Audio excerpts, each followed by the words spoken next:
દેશ આઝાદ નહોતો થયો, આઝાદ થયા પહેલા અનેક ક્રાંતિકારીઓ પોતાને કાયાને બોમ્બ બનાવીને વિસ્ફોટ કરવા માટે તૈયાર હતા, દેશના માટે લડી રહ્યા હતા.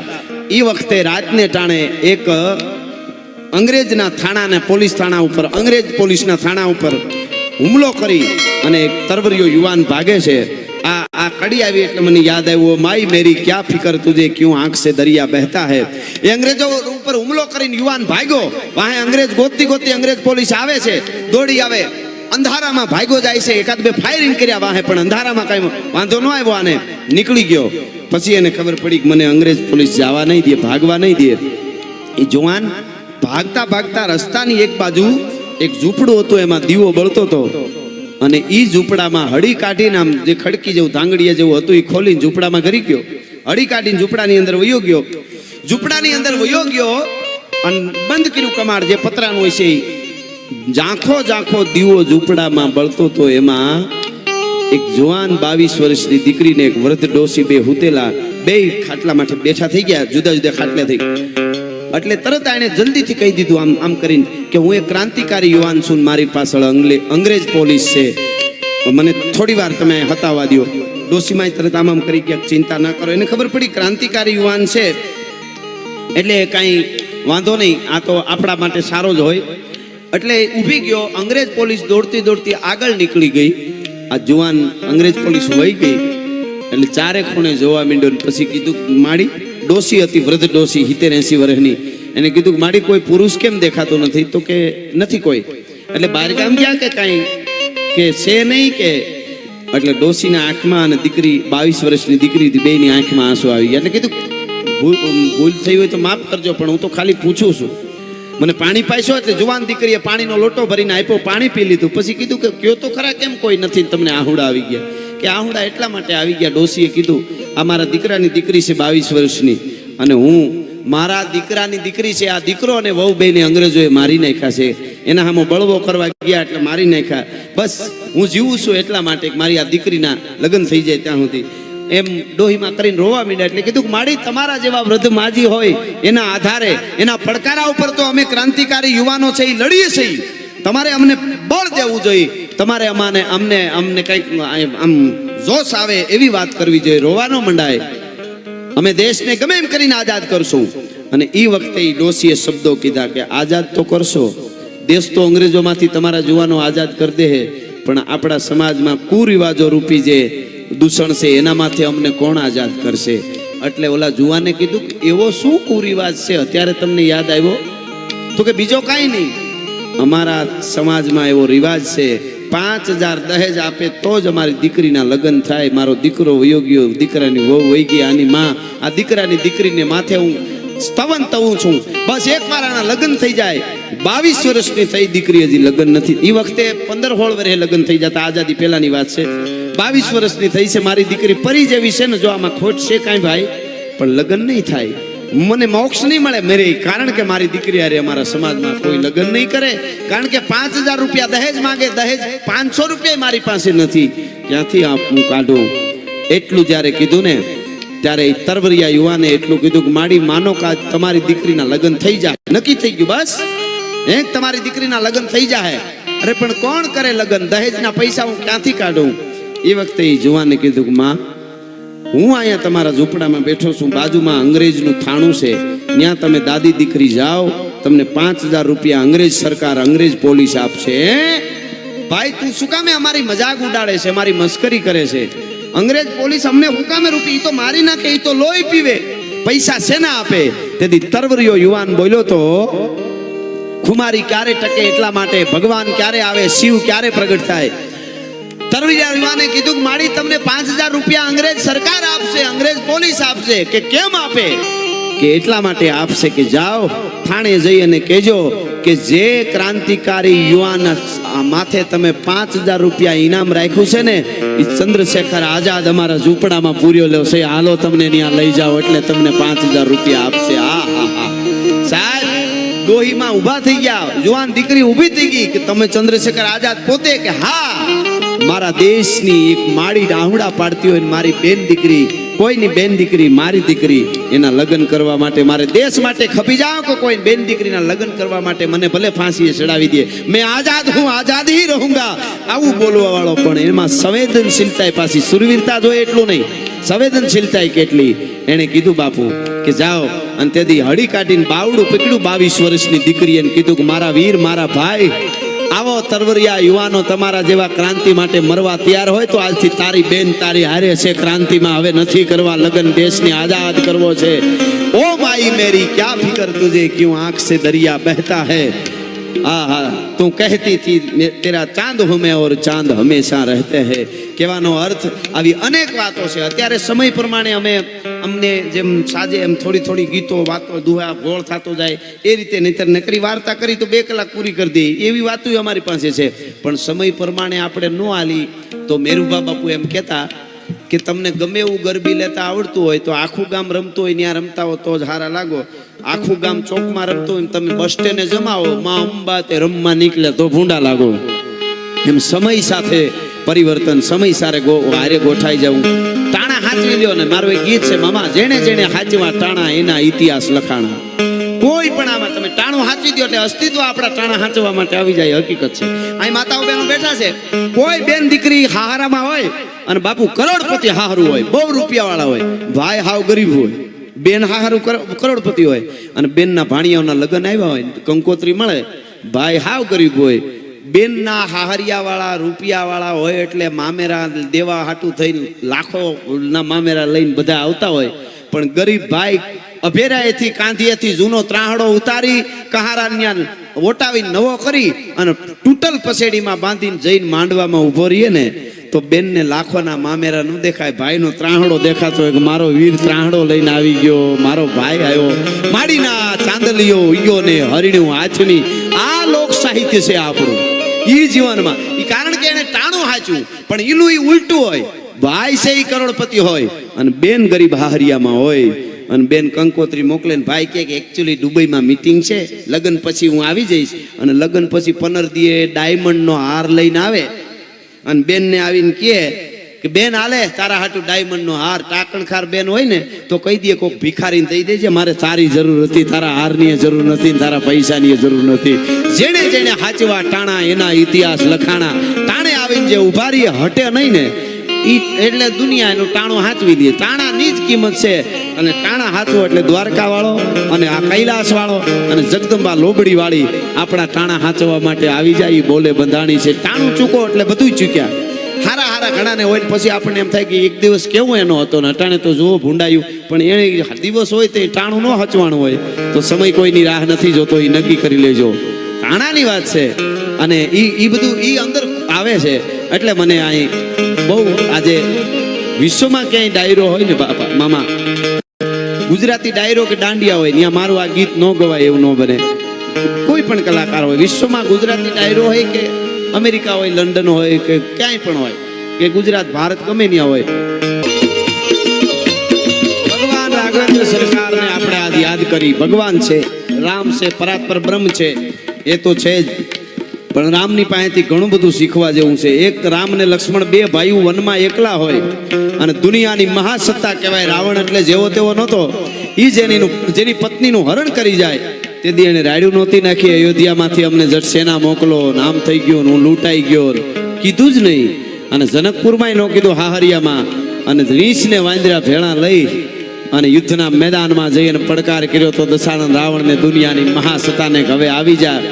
બીજી વાત, ભગવાન રામ અને રાવણ જ્યારે યુદ્ધના મેદાનમાં હામા આવ્યા અને ઘમનસાણ યુદ્ધ બોલતો હતો, બાટકો બોલતો હતો, અને એ વખતે રાવણ આવી અને બહુ બોલવા માંડ્યો મામા. રાવણ એટલું બધું બોલવા માંડ્યો કે મેં આ હાથેથી કૈલાસ પર્વત ઉપાડ્યો છે ને મેં 9 ગ્રહને ઢોલીએ બાંધ્યા છે ને મેં આમ કરી નાખેલું, મેં આમ કરી નાખેલું. રાવણે જે કર્યું તું એ બધું માંડ્યો કહેવા, હું આ રાવણ છું, હે સન્યાસી, હે વનવાસી. રામને વનવાસી જ કહેતો, રામે નહોતો કહેતો.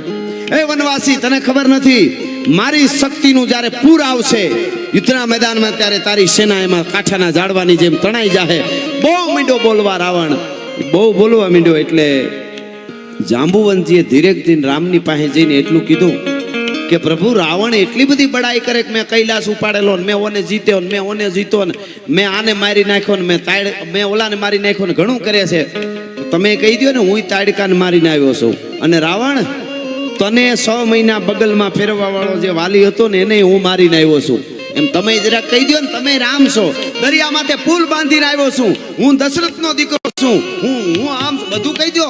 રાવણ મોટી મોટી કરતો હોય તો રામ તમે કહી દો ને તમે કઈ જેવા તેવા નથી. ઈ ક્યારનું કહે છે કે મેં આ કરેલું ને આ કરેલું મેં આમ કરી નાખેલું મેં આટલા ગુના કરી નાખેલા. તમે જવાબ દઈ દો. ઈ વખતે ભગવાન રામે એટલું જ કીધું, જાંબુવાન 10 મોઢેથી વાતો કરે એને જવાબ દેવાનો ન હોય, એક જ મોઢેથી બોલતા હોય ને એને જવાબ દેવાના હોય. 10 મોઢેથી મામા જે બોલતા હોય એને જવાબ દેવાના ન હોય, એક જ મોઢેથી બોલતા હોય એને દેવાના હોય. એટલા માટે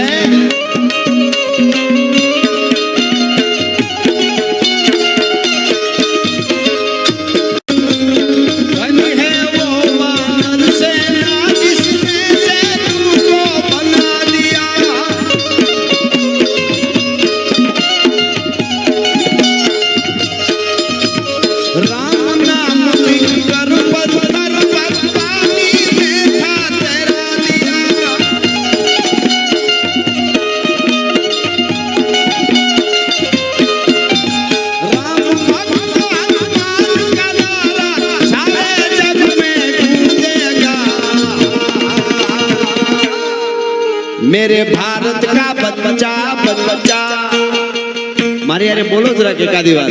मेरे भारत का बच्चा बच्चा हाँ मेरे भारत का बच्चा बच्चा जय जय श्री राम. मेरे भारत का बच्चा बच्चा ઘણી બધી વાતો આવે પણ એક વાત મને કેટલી વખત મેં પ્રસંગ આ કીધેલો છે પણ મને ખૂબ ગમે છે. ઘણી બધી વાતો યુટ્યુબમાં તમે બધે સાંભળતા હો પણ શિવના સાનિધ્યમાં બેઠા છીએ એટલે મામા 18 વર્ષને ગમે. અને મહાદેવ માટે શિવ માટે મેં ઘણી વાર કરી છે. અહીંયા પ્રોગ્રામમાં આવ્યો ત્યારે લગભગ કદાચ કરી હતી મેં એ વાત. પણ મને આમ ગમે આ વાત ખાસ યુવાનો સાંભળે. એટલે અમારું સાહિત્ય થોડું અઘરું હોય, થોડું વજનદાર પણ હોય. આપણે હળવી હળવી વાતો કરી તો મજા આવે પણ અમારી પાસે જે છે એ કારણ કે લેલાડી લેલે કરે અને ગાયું બીજાનું પોતાનું ગાય એવું બીજાથી ન બોલાય કુળવંતાથી કાનિયા. એટલે આ પ્રસંગ છે એટલે મારે કહેવો છે. માતાઓ બહેનો પણ ખાસ સાંભળે. આ દેશની દીકરીઓ કેવી હોય, આખી ધરોહર એના હાથમાં છે.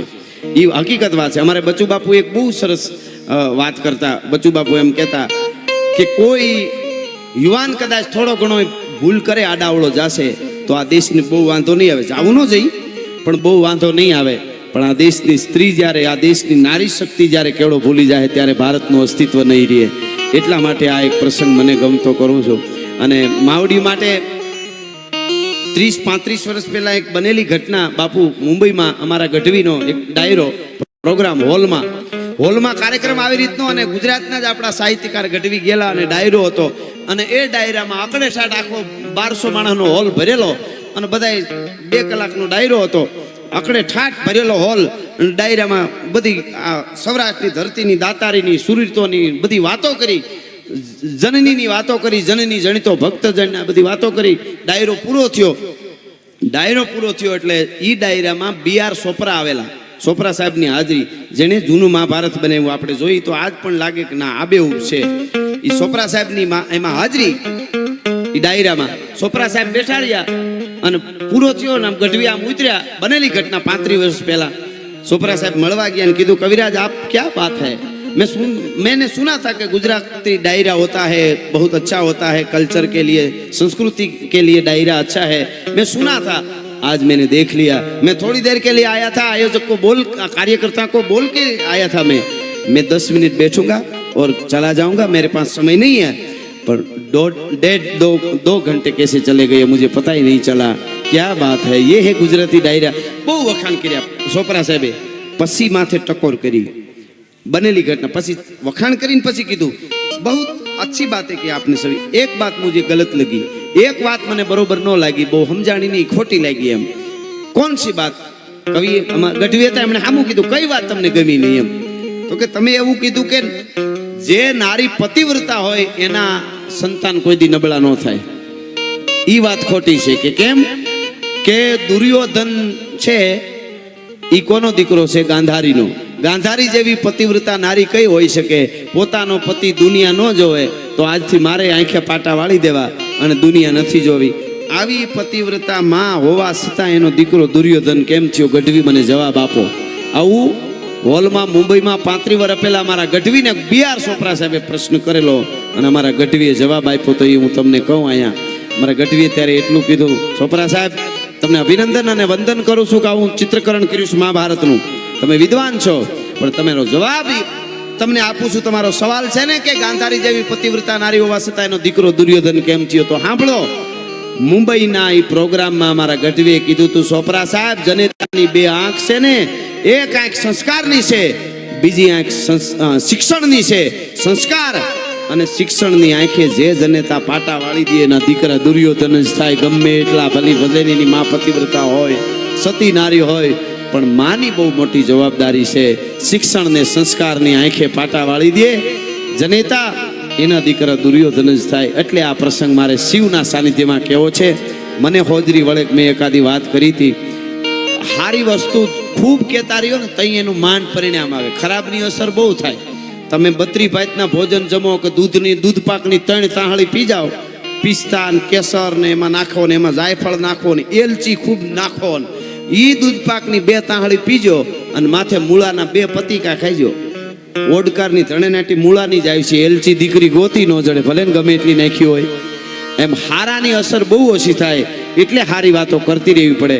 એટલે આ મને પ્રસંગ ખૂબ ગમે છે અને ઘણી વાર મેં આ વાત કરી છે. એટલે આજ માતાઓ બહેનો ખાસ આ વાત સાંભળે. દીકરીઓને આજ બહુ જરૂર છે, માવડીઓને જરૂર છે. ભારતની શક્તિની શું તાકાત છે. એટલે હાંજનું ટાણું બરાબર વિષ્ણુનો હારો, લક્ષ્મીનો તાત, ચંદ્રનો બાપ, 14 રત્નો અધિષ્ઠા, સમદર રત્નાગર છે. ઘોઘો ઘોઘો ઘોઘો ઘોઘો કરતો દાદા સોમનાથના મંદિરને ઠપાટું મારતો હતો. હળહળ હુસાંગ કરતા મોજા ઠપાટું મારે સોમનાથ મંદિરને. સોમનાથનું મંદિર તૂટેલું પડ્યું હતું, ખંડેર પડ્યું હતું, પણ શિવની પૂજા થતી હતી. એ હાંજને ટાણે બરાબર આથમતા સૂરજને ટાણે, સંધ્યા ટાણે દાદા સોમનાથની આરતીના નગારા એક બાજુ વાગતા હતા, રડી બિબાંગ ધોમ રડી બિબાંગ ધોમ, અને ઝાલરું વાગતી હતી. એ વખતે એક બાઈ 7 વર્ષના બાળકને, 7 વર્ષના દીકરાને પોતાની આંગળીએ લઈ અને સોમનાથ દાદાની આરતીમાં આવે છે. સોમનાથને પગે લાગે છે, દીકરાને પગે લગાડે છે, આરતી લે છે, દીકરાને આરતી લેવરાવે છે. આરતી પૂરી થઈ, અંધારું મીડું થવા બાઈ પાછી વળીને આમ હાલતી થઈ.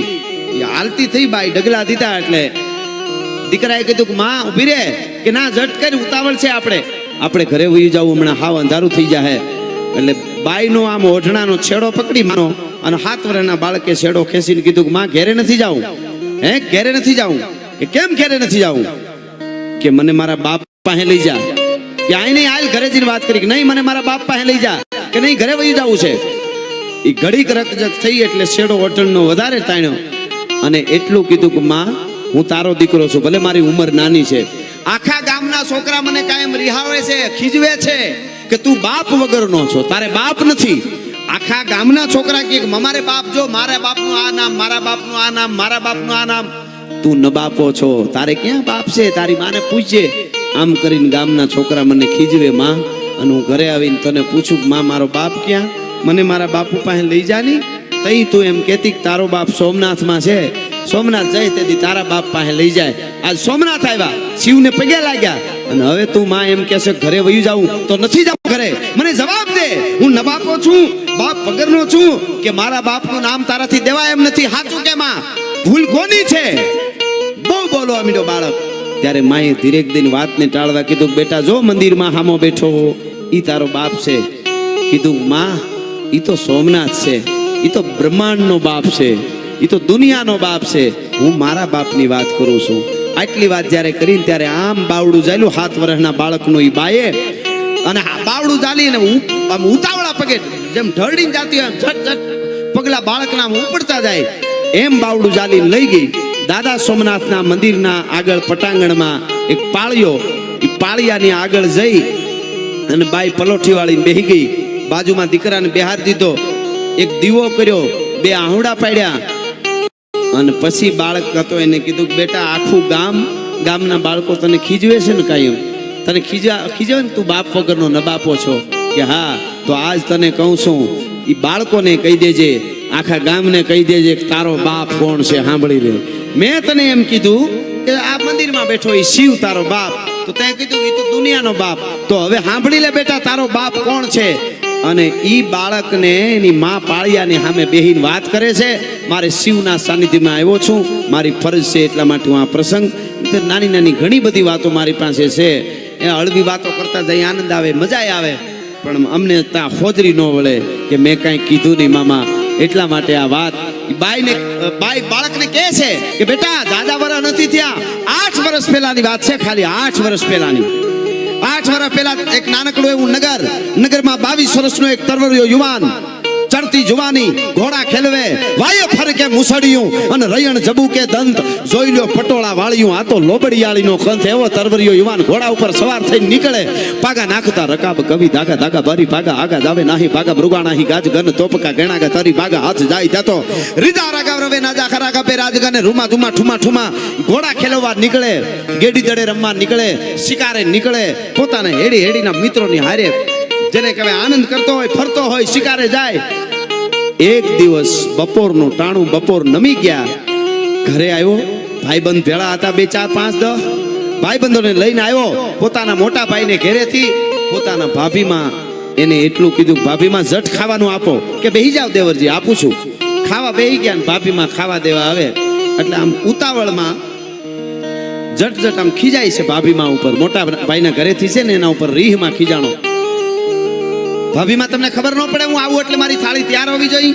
કે પણ ત્યારે જ છે દેવરજી આપું નહીં મને ભૂખ લાગે એટલે તમને ખબર છે ને જરાય વાર લોકે ન પોહાય બેહું તા બધું તૈયાર હોવું જોઈએ જે દેવાનું હતું ખાવાનું જટ રોટલા દહીં બીજું શાક દઈ દીધું પણ બોલવાનું ચાલુ છે ભાભીમાં હવે વાર ન લાગવી જોઈએ કાલથી બહુ જ્યારે દેવર બોલવા મંડાણો એ વખતે ભાભીમાં એટલું બોલ્યા દેતા ખાલી ઓહો મારા દેવરજીને આજ એટલી ઉતાવળ છે મારા દેવરને કે બપોરા કરી રોટલા ખાઈને સીધો સોમનાથની સખાતે જવાનો હોય એવું લાગે છે સીધો સોમનાથની સખાતે જવાનો હોય એવું લાગે મારો દેર આજો ઈ સોમનાથની સખાતે જવાનો હોય એવું લાગે એટલું કીધું એટલે કોળીઓ લેવા જતો તો એ અટકી ગયો અને એમ કીધું કે ભાભીમાં સોમનાથની સખાતે કેમ જવું પડે શું કામ જવું પડે કયા કારણથી જવું પડે કે દેવરજી તમને નથી ખબર શું કામ જવું પડે કે ના મને કાંઈ ખબર નથી અને એ વખતે એ રાજપૂતાણી એના ભાભીમાં મોટા ભાઈને ઘરેથી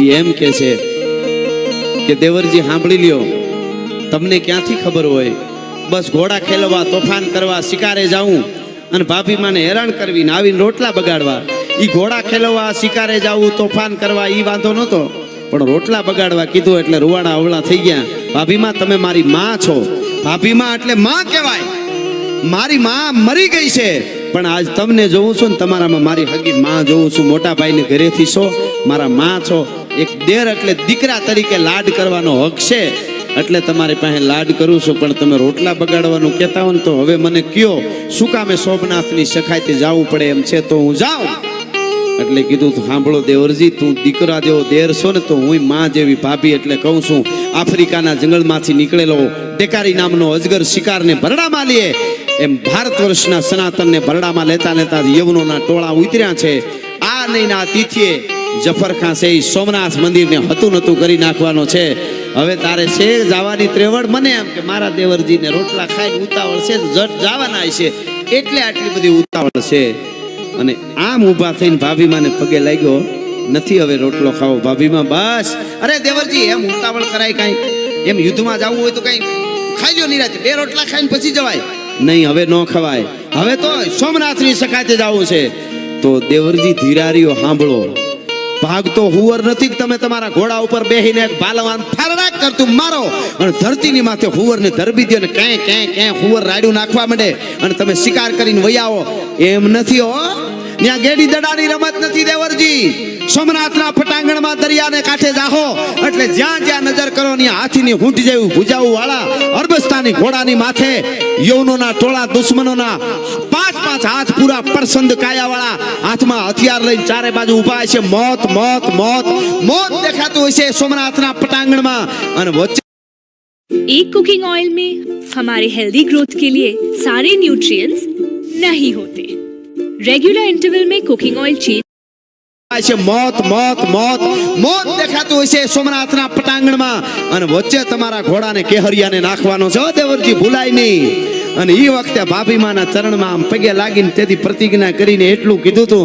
આજ શિવની કથામાં આજ એટલે યાદ કરવો પડે. એને કીધું કે ભાભીમા, દુશ્મનના દળ ગમે એટલા હોય, એનામાં તાકાત ગમે એવી હોય, ભૂજાઓ એની ગમે એવી હોય, પણ સોમનાથની સાક્ષીએ સોમનાથના પટાંગણમાં દુશ્મનના દાંત ખાટા ન કરી નાખું તો હમીરજી ગોહિલ નહીં. આ મારી પ્રતિજ્ઞા છે ભાભીમાં. તમારા ચરણમાં હું પ્રતિજ્ઞા લઉં છું. તરવરિયો 22 વર્ષનો યુવાન એક ધર્મ માટે, રાષ્ટ્ર માટે. આજે આપણે પૈસા જ દેવા પડે છે, ખાલી માથા નથી દેવા પડતા. એ નીકળી ગયો. કહેવાય છે, મારે ટૂંકમાં કેવું છે, 200 રાજપૂતો ભેળા લીધા હતા, 200 કુંવારા. કોઈ 17 વર્ષના, કોઈ 22 વર્ષના, કોઈ 25 વર્ષના. ઈ જુવાનોને ભેળા લઈને નીકળી ગયો. આખી કથા જબરી છે. અમારા માણહુરભાઈ ગઢવી હતા, એ ગામડે ગામડે બધાને જગાડવા નીકળ્યા હતા. કોઈને જવું હોય તો હમીરજી ગોહિલ નીકળ્યો છે, સોમનાથની સખાતે જાય છે. અને 18 વર્ષના આવ્યા હતા. ઇતિહાસમાં એવું લખ્યું છે મામા, પણ બહુ ઓછા. કોક ગામમાંથી એક જ, કોકમાંથી 2, કોકમાંથી 3, બસ કોક કોક કોક કોક બધા આવ્યા હતા. એની રીતે એ બધા માણહુર ગઢવી હતા, એ ઘોડે સવાર થઈને કહેતા ગયા, હમીરજી ગોહિલ 200 રાજપૂતોને ભેળા લઈને નીકળ્યા. ગાંડી ગીર આવી, હિંગવડાનો કાંઠો, રાતવાસો કર્યો, રાત રોકાણા, વાળું કર્યા, જે કાંઈ રસોઈ ભેળું હોય છે બનાવવાનું એ વખતનું ઈ કરી હુવા ટાણે બધા હુઈ ગયા. યા દેવી સર્વભૂતેષુ નિંદ્રા રૂપેણમ સંસ્થિતામ નમસ્તસ્ય નમસ્તસ્ય નમસ્તસ્ય નમો નમઃ. કહેવાય છે કે 200 રાજપૂતો ઘોર નિંદ્રામાં હુઈ ગયા. જાગતો તો એક હમીરજી ગોહિલ, તરવરિયો યુવાન, 22 વર્ષનો યુવાન, એકલો જાગતો તો.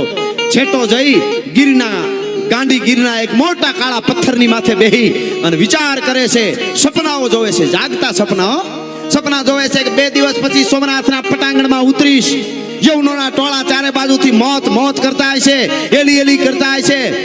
અને હું મહાદેવ હરના નારા લગાડીને ખાબકું, મારા કેહરિયાને ઠપાટ મારું અને વચ્ચોવચ્ચ મારા ઘોડાને નાખું. જફરખાં હાથીની અંબાડી માથે બેઠો હોય છે અને મારા કેહરિયાના ડાબલાના હાથીની અંબાડી માથે જાય એક તરવારને ઝાટકે જફરખાના 2 ભાગ કરી અને હું પાછો પડું.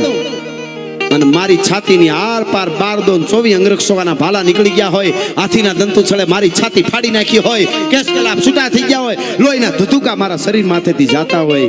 આવું દ્રશ્ય થાય. આવા સપના જોવે છે. વળી વિચાર કરે કે નહીં, પેલા શિવને કમળ પૂજા ચડાવી અને પછી યુદ્ધના મેદાનમાં ઉતરીશ. આવા સપના જોવે છે. એ સપના જોવે છે.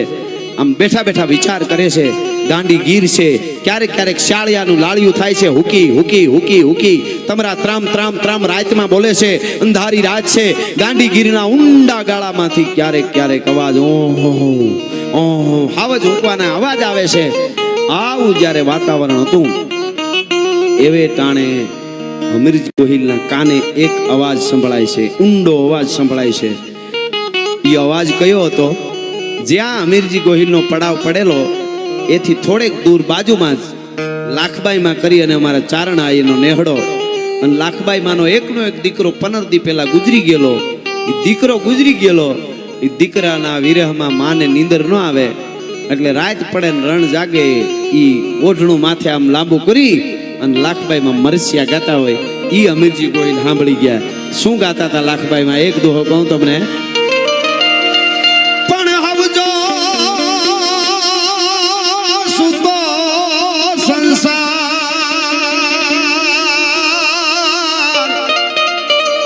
પણ હાયર ના જળ કોઈ દી હુએ જ નહીં.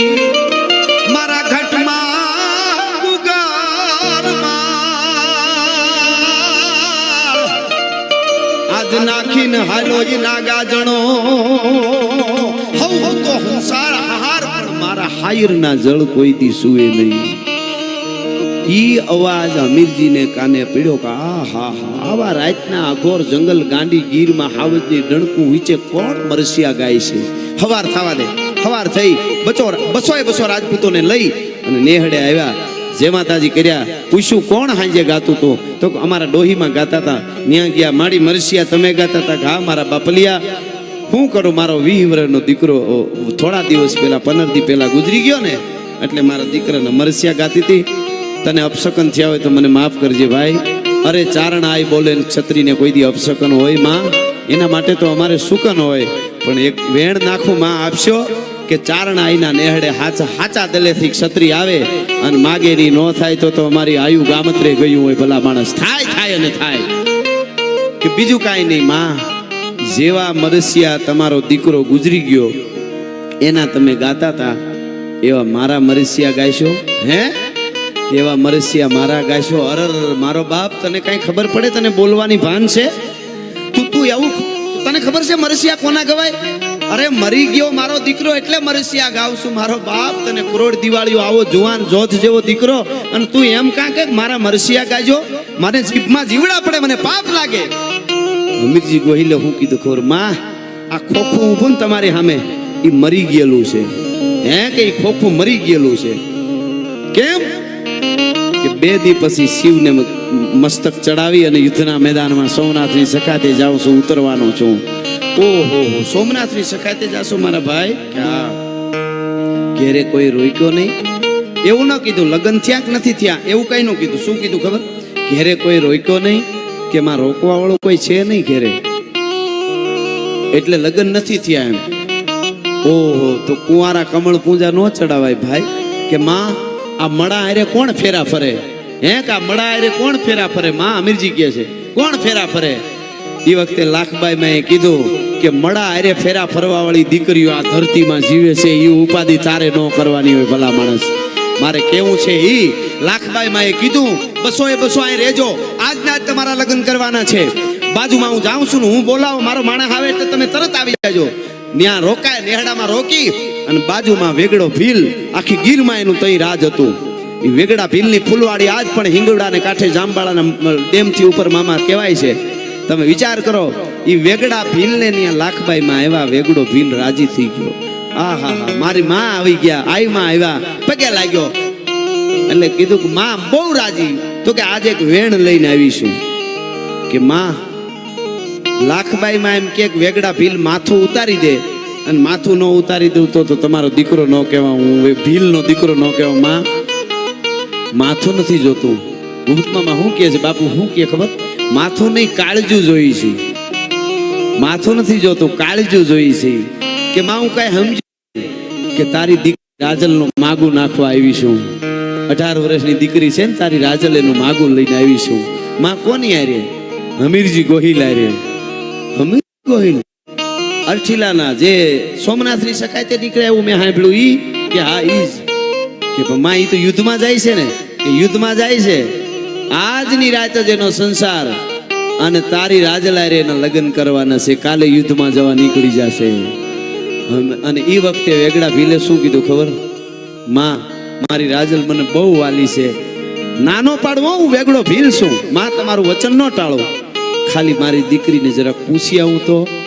મિત્રો ઈ વેગડા ભીલની દીકરી રાજલ એટલે જેઠવા રાજપૂતોની દીકરી હતી. બાપુ જેઠવા રાજપૂતો તુલસી શામની યાત્રાએ આવેલા અને ભીલોને રાજપૂતોને યુદ્ધ થયું.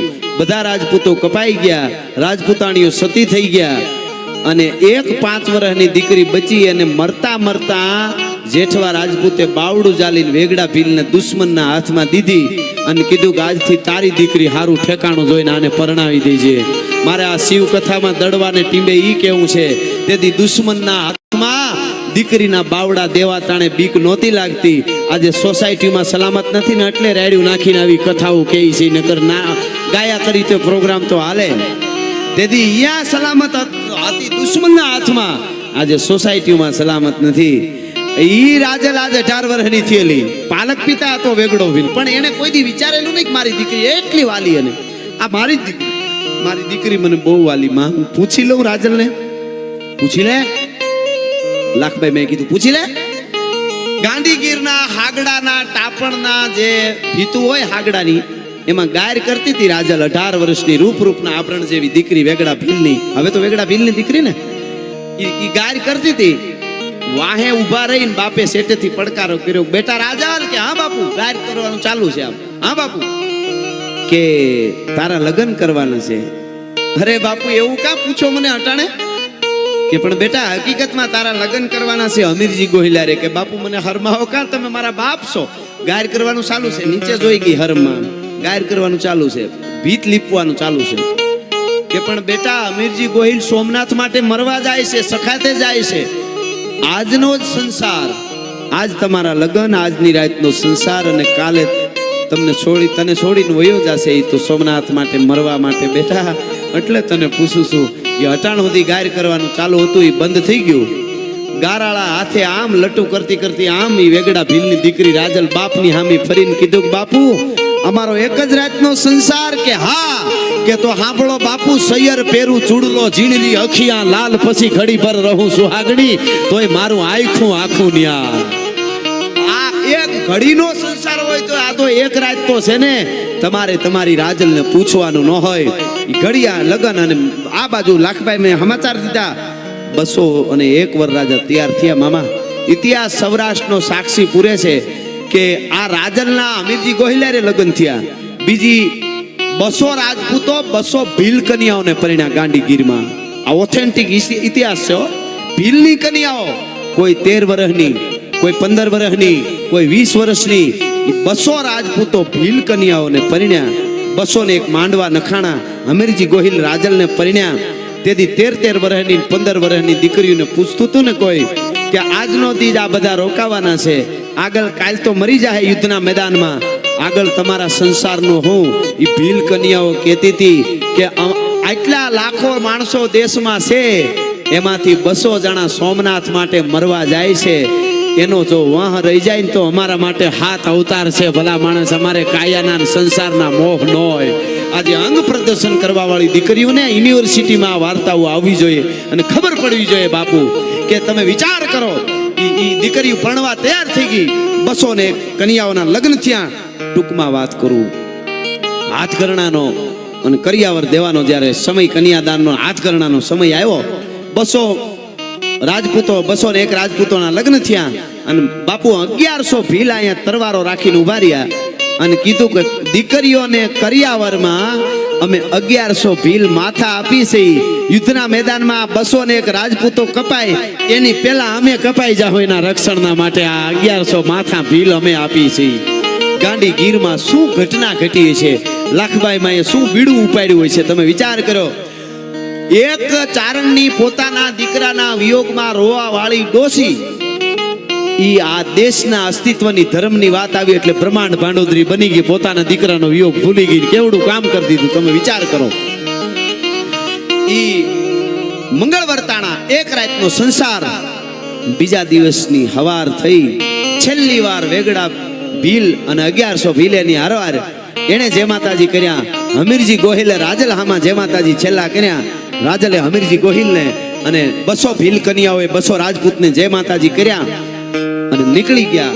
ટૂંકમાં વાત કહું તો સોમનાથના પટાંગણમાં આવીને આમ જોયું તો ચારે બાજુથી એલી અને ગમનશાણ યુદ્ધ થયું.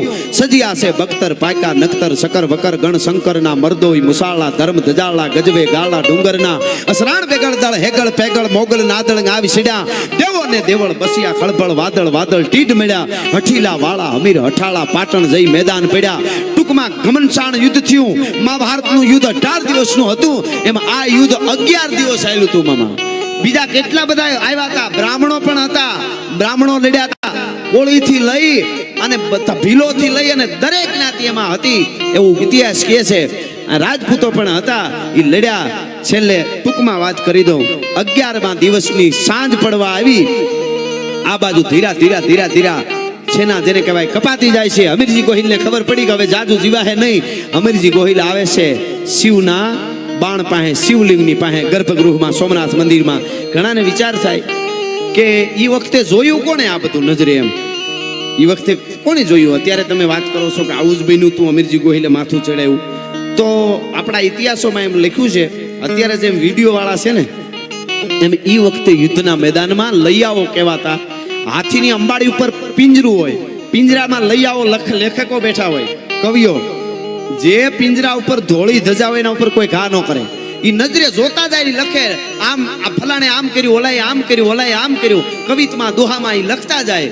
ઈ લૈયાઓ નજરે જોનારા લખે છે કે હમીરજી ગોહિલ ધધકારી લોહીની આમ વહી જતી હતી શરીરમાં અને ઉતર્યો ઘોડામાંથી નીચે શિવના લિંગની માથે આગળ જઈ તરવારની પીછી પકડી અને મહાદેવ હાર કરીને મત્રક મારી કુચડું ધૂપ કરતું મસ્તક ચડાવી દીધું ભોળિયાનાથને અને કબંધમાંથી લોહીનો ભભૂકો સીધો ભોળાનાથની માથે દાડા દાડા દાડા દાડા ગળતી સડતી હતી. સાહેબ તમે વિચાર કરો. અને આજે ઘણી વખત આપણે ધર્માદામાં પૈસા આપી બહુ મોટી વાત છે, આપો એ સારી જ વાત છે, નાની વાત નથી. એનું ગૌરવ થવું જોઈએ. પણ કોઈને એમ થઈ જાય કે મેં શિવ માટે બહુ આપી દીધું. એને વિચાર કરો કે ઓલો ઊભો ઊભો લોહીની ગળતી ચડાવતો તો દાડા દાડા કરતો દાદા સોમનાથની માથે હમીરજી ગોહિલ અને આમ તરવાર જોટાની લઈને આમ પાછો વળ્યો અને પછી યુદ્ધના મેદાનમાં ઉતર્યો. દુશ્મનની સેનાને 11મા દિવસની રાત થઈ હતા. આમ હાંજને હજી દી આથમવા જાય તા તો સેનાને ભાગવું પડ્યું. જેટલું તોડાય એટલું તોડ્યું. કઈક આપણા જેટલી સેના હતી બધાય કપાઈ ગયા. ઓલાની છેલ્લે સેના ભાગી ગઈ. કબંધ લડવા માંડ્યું હમીરજી ગોહિલનું. છેલ્લા આથમતા સૂર્યના અંજવાળામાં હમીરજી ગોહિલનું ધડ પડે છે.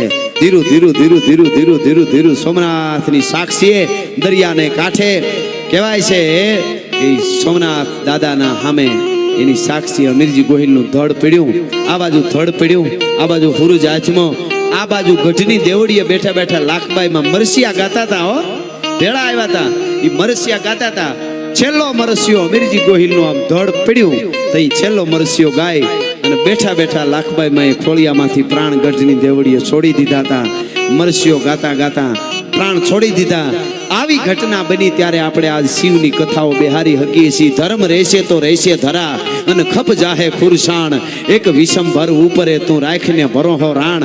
મારે કેવું છે તમને ઈ જે 7 વર્ષનો બાળક માને કહેતો તો કે માં મારો બાપ કોણ છે, મંદિરમાં છે ઈ તો દુનિયાનો બાપ શિવ છે.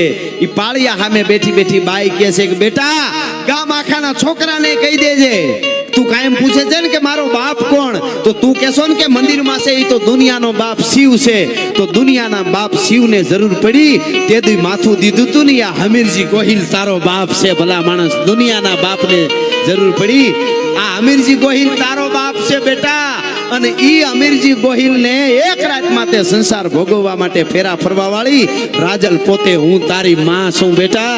લાખબાઈ માના વેણ ઉપર મને વિશ્વાસ હતો કે તું આવી ગયો છો મારા ઉદરમાં એટલે હું સતી નથી થઈ. અને એક રાતના સંસાર માટે દીકરી દેવા વાળો જે મારો બાપ ઈ વેગડો ભીલ સામે પાળ્યો રહ્યો ને બેટા મારો બાપ છે. આ હમીરજી ગોહિલ તારો બાપ છે. આવી આવી ઘટનાઓ આ ભારત વર્ષની ધરોહર આજે વિજ્ઞાન દુનિયા ગોતે છે ને આપણા જેટલી જેટલી ઘટનાઓ ઇતિહાસની બની છે એના ઉપર સંશોધન કરે છે. એ વાતો કાયમના માટે આપણી જીવતી રહે એટલા માટે આ મને એકાદ પ્રસંગ ન કહું તો મને હોજરી ન વળે.